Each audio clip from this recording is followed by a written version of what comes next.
ओम श्री स्वामी समर्थ. तुम्हा सर्वांचं आपल्या यूट्यूब चॅनलवरती मी अगदी मनापासून स्वागत करते. स्वामींच्या चरणी एवढीच प्रार्थना करते की तुमच्या मनातील सर्व चांगल्या इच्छा स्वामी कृपेने लवकरात लवकर पूर्ण होत. तर बघा, आता भाऊबीज आलेली आहे. 15 नोव्हेंबरला बुधवार आहे आणि या दिवशीच आपल्याला आपल्या आयुष्यासाठी एक छोटासा उपाय करायचा आहे.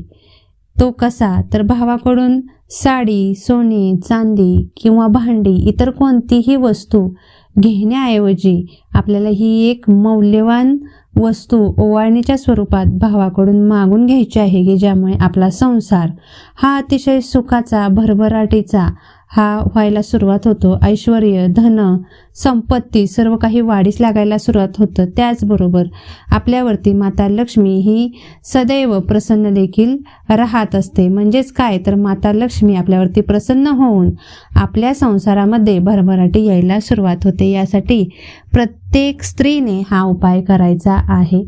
तर बघा, तुमचा भाऊ जर लांब असेल तर तुम्ही हा उपाय करू शकत नाही. मात्र जर तुमचा भाऊ जवळ असेल, तुम्ही जाऊ शकत असाल भावाजवळ, तर तुम्ही हा उपाय नक्कीच आवर्जून करायचा आहे.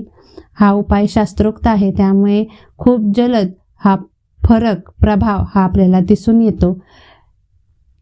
तुमच्या आयुष्यामध्ये कसलीही गरिबी असो, कसलंही फुटकं नशीब तुम्ही घेऊन जन्माला आलेला असो, मात्र या उपायाने भाग्य हे प्रबळ होतं. नशिबाची जी रेखा आहे ती साथ द्यायला सुरुवात होते. नशीब प्रबळ होतं. नशीब बदलण्याची ताकद या उपायामध्ये आहे. एवढा जबरदस्त उपाय हा भाऊबीजेचा आहे, जो कोणत्याही इतर दिवशी केला तर याचा अजिबात प्रभाव हा जाणवत नाही. मात्र भाऊबीजेच्या दिवशी जर तुम्ही हा उपाय केलात तर तुम्हाला याचा प्रभाव एका महिन्यामध्येच तुम्हाला जाणवून येतो. तुमच्या आयुष्यात शांतता, संसारात जे आपण म्हणतो ना, सुख, शांती, ऐश्वर्य, वैभव हे सर्व काही आपल्याला प्राप्त व्हायला सुरुवाती होत असते. अतिशय प्रसन्न राहते आपली लक्ष्मी माता आपल्यावरती. तर काय करायचं आहे,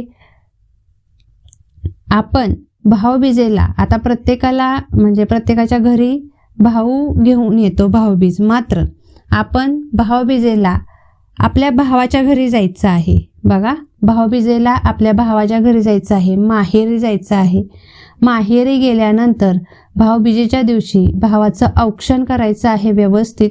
औक्षण त्याचं झाल्यानंतर तुम्हाला भावाला 51 रुपये, लक्षात ठेवा, तुम्ही कपडे घेऊ नका किंवा इतर कोणती वस्तू घेऊ नका, त्याच्याशी काही सुद्धा घेणं देणं नाही. मात्र ज्यावेळी तुम्ही भावाला ओवाळाल त्यावेळी 51 रुपये किंवा 101 रुपया, 201 रुपया असं दक्षिणेच्या स्वरूपामध्ये तुम्हाला भावाला ओवाळणी द्यायची आहे.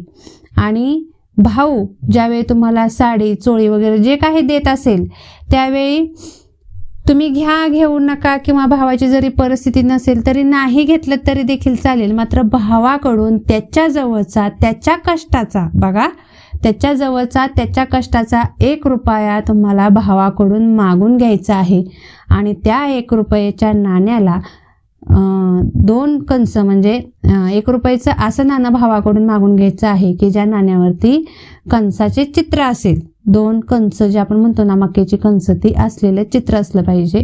असं 1 रुपयाचं नाणं तुम्हाला भावाकडून मागून घ्यायचं आहे.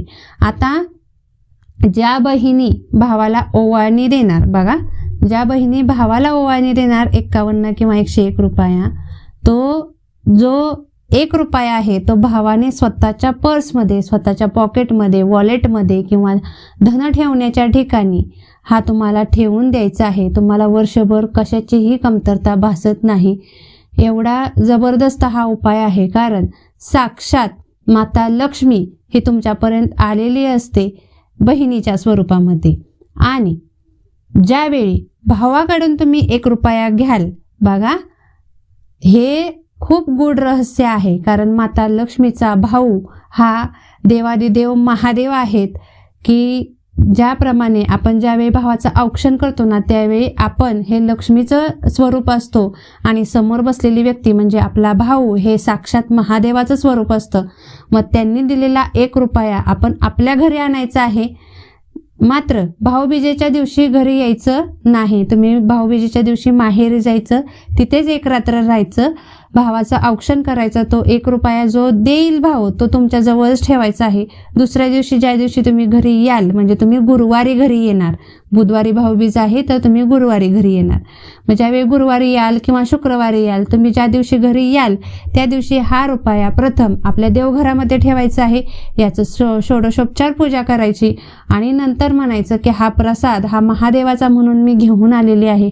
माझ्या घरामध्ये सुख, शांती, वैभव, ऐश्वर यात वाढवायला सुरुवात होणार आहे.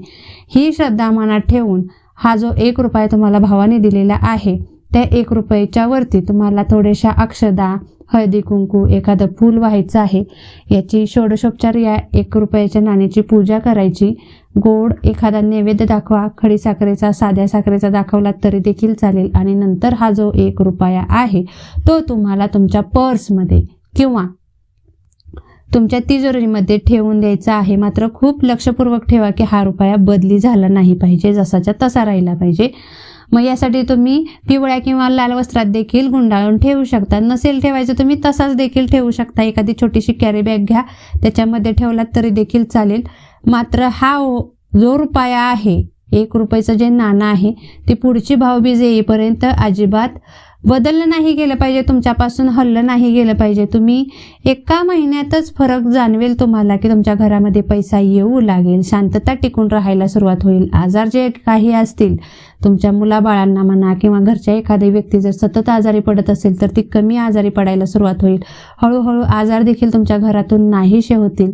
अतिशय जबरदस्त आणि पॉवरफुल उपाय आहे हा, स्कंद पुराणातील उपाय आहे, जो सर्वांनी नक्कीच करून पाहावा आणि तुमचे जे काही अनुभव येतील ते नक्कीच माझ्याशी शेअर देखील करायला विसरू नका.